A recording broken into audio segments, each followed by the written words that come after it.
Well, students, we are into the fifth chapter of our course. In this chapter, we will study some interpolation techniques. In this lecture, we will first introduce what interpolation means, and then we will talk about existence and uniqueness of polynomial interpolation.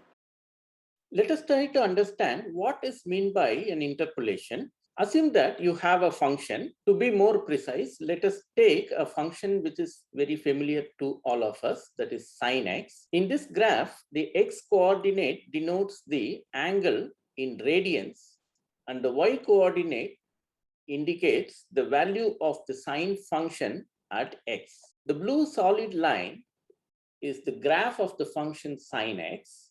Just imagine that we don't know this function, but we are given certain values of this function at some points on the x-axis. For instance, at x equal to -4, we are given the value of the function. Just imagine that we don't know what is exactly the function from where this value is generated. And similarly, at 2, we are given this value. At 0, we are given this value. And similarly, on some more points like this. And now you are asked the question, give me a function which takes these values, that is y values, at those points on the x-axis. That is, I'm giving you this data set, right? X values and y values. We don't know from which function we have generated these values, but what we want is some function which satisfies this data. That is, you give me some function, say p of x, such that whenever I plug in -4 into this function, it gives me the value 0.76. Similarly, -2, if I put to this function, it gives me the value -0.91, and so on. If you demand me this, then we are perfectly into the concept called interpolation. We have some techniques called interpolation where you give me a data set like this without knowing from where you got these function values. It may be coming from some specific function f, or it may be merely generated through some means, like through some experiments or something. And we want to find a function that precisely takes these values. Graphically, we want a function whose graph passes through these points, that's all, right? So for instance, I'm proposing a polynomial. Okay, I will tell you how I get this polynomial. Okay, it precisely meets my requirement. That is, I give you x to that polynomial. It gives me the value p of x, which actually coincides with the value y that I have given as my data set, right? So this polynomial can be called as interpolating polynomial or polynomial interpolation for this data set. So you give me a data set like this, I can give you a polynomial. What it does is it takes exactly these values at these points. In other words, the graph of this polynomial exactly passes through this point. Well, now the question is, some function or in some means I have generated this data, right? In what way this interpolating polynomial will be related to that function or anything from where I have generated this data? For simplicity, let us take our example sin x. I have generated this data set with sin x. Now we got some polynomial. Well, it only passes through the points at which we have specified the data. Now the question is, how well this polynomial generate the values of sin x at other points, that is points other than what is given in the data, right? In other words, if you ask me this quantity as a function of, say, x, right, error, which we call as mathematical error later. You can see in this particular example that at say 3, your polynomial gives this point, but actually your sine function gives this point. So this is the error at the point 3, right? Perhaps we can accept this idea of interpolation by polynomials if this error is considerably small, right? How can we make it considerably small? Well, one way to do that is increase the number of x points. So for instance, previously I have given the data set only at the points -4, -2, 0, 2, and 4. Now I have increased more points in between, like -3, -1, 1, and 3 are new points on the x-axis I have introduced. And I have also provided the corresponding value of that function, that is sine function in our example. Thereby, we have given some extra points here. Now we are asking the same question. Give me that polynomial which passes through all these points. That is, its graph passes through all these points. The green solid line is the polynomial that passes through all these points x, y, both indicated in red color as well as green color. You can see that here also it passes through here, here, and so on. Now you see the error, that is E of x, between this new polynomial, let's call this as green polynomial, minus our function, which is sine x in our example. You see, this green polynomial is much better approximating your function than this red polynomial, right? So that gives us a feeling that whatever may be the method we used in obtaining this polynomial, it looks like you give more data points, the more accurately you can capture the function that was used in generating this data set. So that's an encouraging news that gives us interest to learn this technique called interpolation by polynomials. Let us put the problem more precisely. We are given a data set x, y. X has some numbers and y represents the corresponding value of the function at those x points. These x points are often called nodes. They are distinct in nature. However, later we will also come across certain situations where certain nodes can be repeated. But as far as the interpolation construction is concerned, leave about the later analysis part and the application part. Just for construction purpose, we always assume that these x values are distinct. That is, the nodes are distinct. Here, now onwards, I will always mention these x values as nodes, and y values are simply referred as values or function values, because often these may not be generated from a specific function. As I told you, they may come from experiments or simple observations somewhere. Okay, for instance, you may be sitting on a road and counting how many cars are coming in every 5 minutes. Okay, therefore at minute 5 you have this many cars passed by you. At time say 10 minutes you have this many cars. So this y value can be obtained through any means. One special situation is that these y values are generated from a function. Now what we look for? We look for an interpolating polynomial. Means what? We want a polynomial Pn. Here you have to concentrate a little bit and understand that I will give you n plus 1 nodes. You see, n plus 1, because my index starts from 0 and goes till n. Okay, so this pattern we will always follow in this chapter.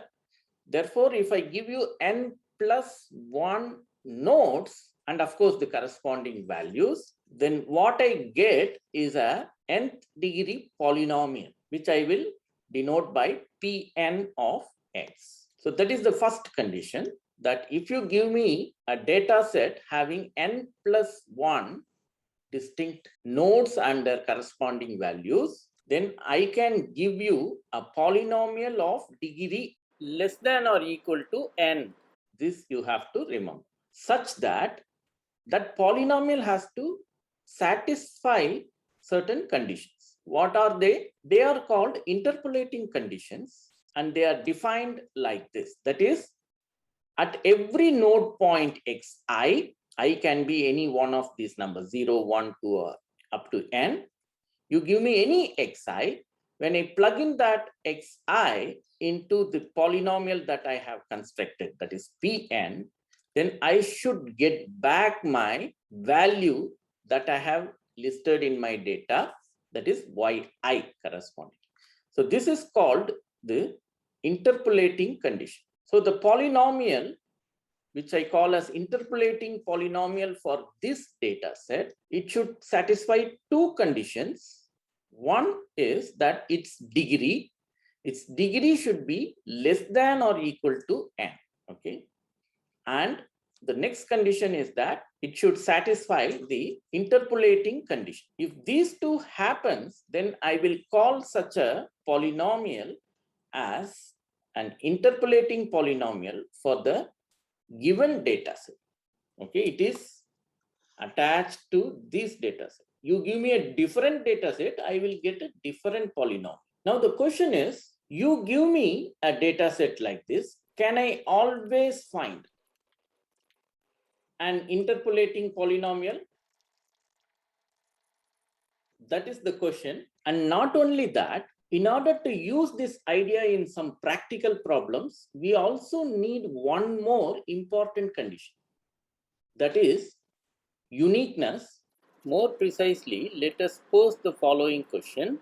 Is this interpolating polynomial unique? Because if I give you a data set and ask you to give interpolating polynomial, if you come up with two different polynomials, then there is a confusion for me which one to use, right? It's always good in any studies that if you come up with some unique answer, it's more convincing and comfortable for us to use it in our practical applications. That is why often people worry about the uniqueness of anything that we deal with.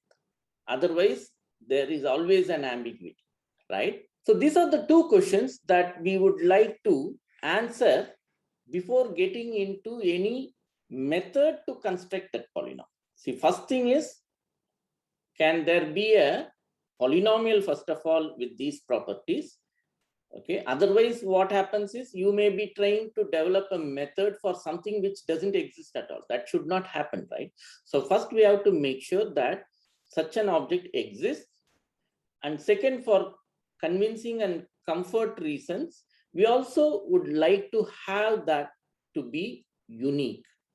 Okay, so the next theorem, in fact, gives us guarantee that for a given data set, we always have an interpolating polynomial. So that gives us guarantee that such an interpolating polynomial always exists. You give me a data set, before using any method to construct, I can give you guarantee that there exists an interpolating polynomial. Therefore, it is always meaningful for us to look for a method to construct such an interpolating polynomial. The next encouraging condition is that such an interpolating polynomial is always unique. That is, you give this data set to one person and use some method, say method 1, and you give the same data set to another person who uses another method, say M2. They both will come with same polynomial Pn of x, irrespective to whatever method they may use.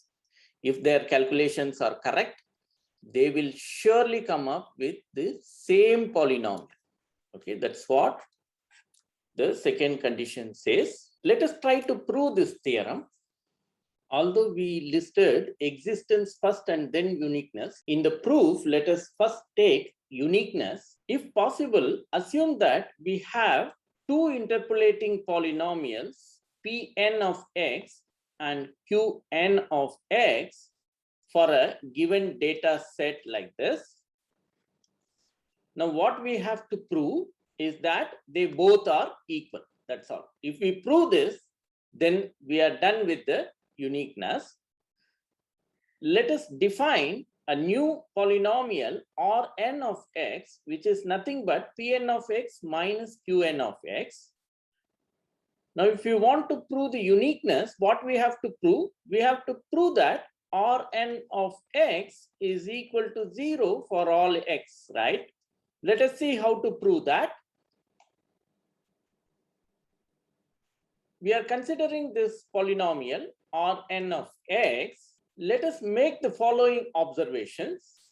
You can clearly see that Rn of x is a polynomial of degree less than or equal to n, right? Because Pn of x as well as Qn of x, both are polynomials of degree less than or equal to n. Therefore, Rn of x should also be a polynomial of degree less than or equal to n.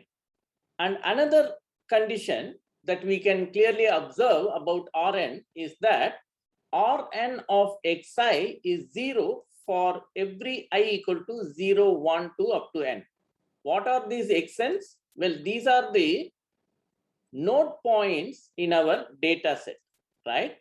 Why Rn vanishes at these points? Because Pn takes the value yi at the point xi, and Qn also takes the same value yi at xi. This is what we actually define for a interpolating polynomial, and we assume that both Pn as well as Qn are interpolating polynomials. Therefore, they both have to be equal at all the nodes. That makes Rn to vanish at all the nodes. So what we see is that Rn of x is a polynomial of degree less than or equal to n, which has n plus 1 distinct roots. What does it mean? It means precisely that Rn of x is a zero polynomial, right? That proves the uniqueness of a interpolating polynomial for a given set of data. Let us next prove the existence, and the proof uses mathematical induction. Let us take the data set x naught, y naught,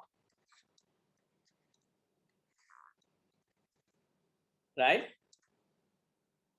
Clearly, you can write P naught of x is equal to y naught, and that will be the interpolating polynomial for this data set.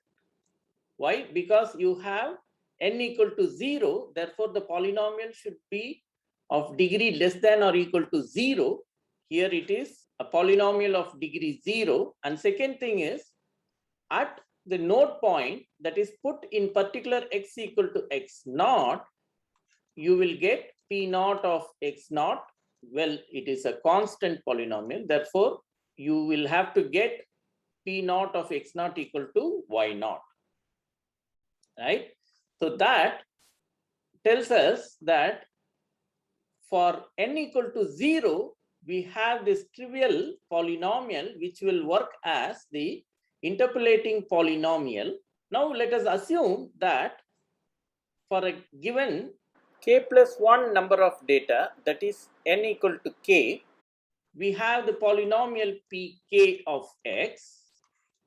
With that, if I add one more entry into my data, then I should also get pk plus 1 of x, the interpolating polynomial corresponding to k plus 2 set of data, right? That is, first you assume that any data which has k plus 1 points and the corresponding values, that gives us the polynomial yk. That is the assumption. And now I will go to add one more point, xk plus 1 and a corresponding value yk plus 1. And I have to prove that correspondingly I should also get a polynomial of degree k plus 1 which satisfies the interpolating conditions. This has to be proved, right? This is given or assumed, and this has to be proved. Let us see how to do that. As I told you, we have the data set which has k plus 1 points, x0, x1 up to xk. Therefore, your polynomial will be of degree less than or equal to k. And of course, the interpolating conditions. And now we go to add one more entry into our data set. And we expect to correspondingly get an interpolating polynomial for this data set. How will we construct it? Well, the idea is to define pk plus 1 of x is equal to pk of x plus something. Now the question is, what is this something? You see, your pk plus 1 of x should be a polynomial of degree less than or equal to k plus 1. Therefore, we have freedom to increase the degree by one more. Therefore, we have freedom to include that one more degree in this term. And the second condition is the interpolation condition. So, for the first k plus 1 terms, we know that this guy already satisfies the interpolation conditions. Therefore, if this something vanishes at all these xi's, I equal to 0 up to k, then what happens is the term which we are going to add vanishes, and we will be left out only with pk of xi for I equal to 0 to k, and that will comfortably satisfy our interpolation condition because our pk is already assumed to be an interpolating polynomial, right? In that way, pk plus 1 will also satisfy all the interpolation conditions up to I equal to k. So we want this term, extra term, to vanish at all these points, and then somehow we have to also choose this term in such a way that the interpolation condition at xk plus 1 is satisfied. How to do that? Let us see. We propose to define the extra term like this. Why? Because this is a trivial choice to make this term to vanish at x equal to xi for I equal to 0 to k, right? And we also introduced one free parameter. And now with the help of this free parameter, we can force this polynomial to satisfy this condition. That is, pk plus 1 of xk plus 1 is equal to yk plus 1. So you are imposing this one condition, and you have one parameter to choose, and we have hope that we can choose this c such that this condition is satisfied. That is the idea.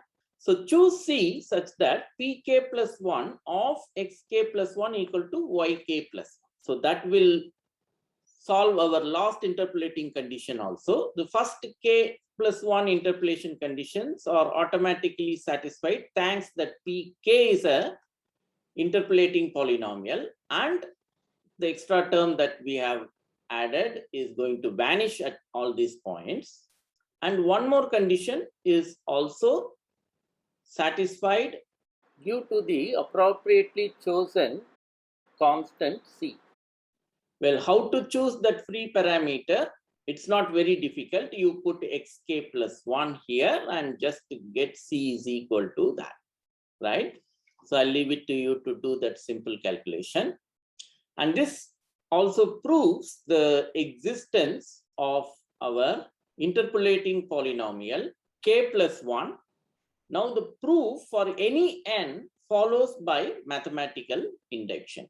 Let us take an example. Assume that you are given this data set 0.51 are the nodes and the corresponding values are 1.5242 and minus 0.9037. Let us ask the following questions. What is the exact expression for the function f from which we have generated this data? What is the value of the function at the point x is equal to 0.75, which is sitting somewhere in between these two nodes? Well, the first question is next to impossible because there can be infinitely many functions that can come forward and satisfy this condition, right? Therefore, we really cannot say from which function I have really generated this data. On the other hand, the second one may be okay without knowing what is the function f.